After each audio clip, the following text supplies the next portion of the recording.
All right, and welcome to the show today. I'm very excited to have with me today Stewart from MoneyPlanSOS.com, as well as you have a podcast as well, I should point out, Absolutely. that there's for the visitors to check out at some point. But thank you so much for being on with me today. Hey, Casey, it's a pleasure to be here. Thanks. All right, awesome, awesome. So let's just go ahead and jump right into it. I'll start out with the first question I ask everyone else. What has been one of the dumbest personal finance or one of the dumbest decisions financially you've made? Well, it's going to be a little controversial. I think some people are going to disagree with this as being my view, but probably the worst financial decision I ever made was buying a house. In fact, this house that we're in right now. That's not to say that this house is a money pit, but to tell you the truth, basing a decision on where you're gonna live and getting a mortgage on a house like that is not a financial decision. There's so many expenses that go into owning a home, like the repairs and the taxes, and everybody says that you can justify some of those purchases with the tax deduction and things like that.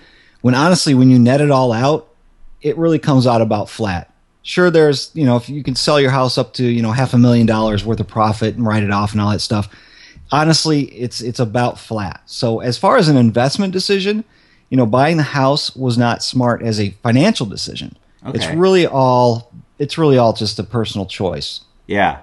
So looking back on that decision, did it strap you a little bit too much when you were just getting into it? Was it like, what do you have to back up that whole, it's been the worst decision for you?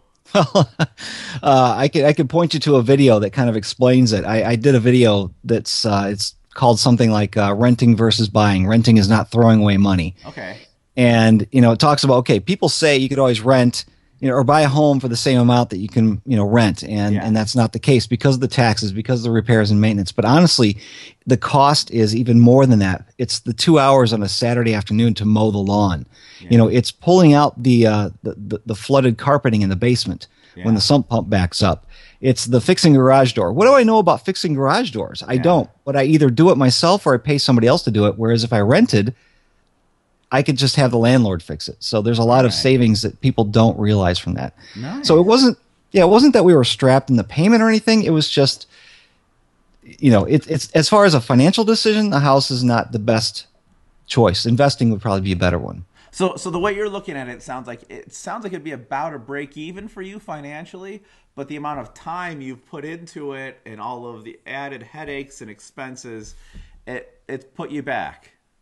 I can tell you what we did last night, or well, it wasn't we, it was me. My wife and my daughter stayed in the house. There's an odor in our spare bedroom, and I had to go up in the attic and find out what it was, because there's something in the walls I just can't find. I can't get out, so I don't know what we're gonna do. Yeah, something's in the wall we can't get out. That sucks. Oh man. Well, I'll go ahead. Be sure to send me over that link to that video, and I'll be sure to include it for anyone interested below. Be sure to just check the notes below, and you'll be able to see what Steve is talking about a little bit more along those lines, it sounds like. So flipping it around, what would you say has been one of their smartest personal finance decisions? Buying my house. Buying your house. Okay. See, now this is the flip side. It's the best and the worst. It's best and worst of both worlds. Okay. Because this is our place. The benefits of owning a home are not financial. It's comfort level, it's customization, it's you walk into the house and it's your place. Yeah. Now we can do whatever we want. We can paint the colors whatever we want. We can change a room from an office into a den or into a playroom. Yeah. It's all personal choice. And it again, if you think about it financially, it doesn't make sense, but there's that, what are we working so hard for in our lives? If we want a really great education, we could pay a lot of money for a great education, but we want to have the good job. We want to work hard for the things that we buy. So one of the things that we work hard for is this house because we like it here in this area. We like having the rooms that we have. You can't really measure it financially. Yeah. Yeah. So that's an interesting viewpoint. Both the worst and the best being your home. Yep. And I think that is, it really brings to light that there's so much more to it than I think what people go into when they're buying their houses. As you pointed out there, it's something to really think through more. But yeah, that I like that. That's an interesting viewpoint. I haven't heard anything quite like that, where it is the best and the worst. But I like where you took that. No, thanks. So, well, thank you so much for sharing that with the listeners today. I think it's a neat story. And again, check the links below. Steve will. It sounds like you have a video that expands a little bit more on that in general. And as well as be sure to check out any Steve stuff over at moneyplansos.com. Thanks again, Steve. Great. Thanks, Casey. Appreciate it. All right, you have a good one.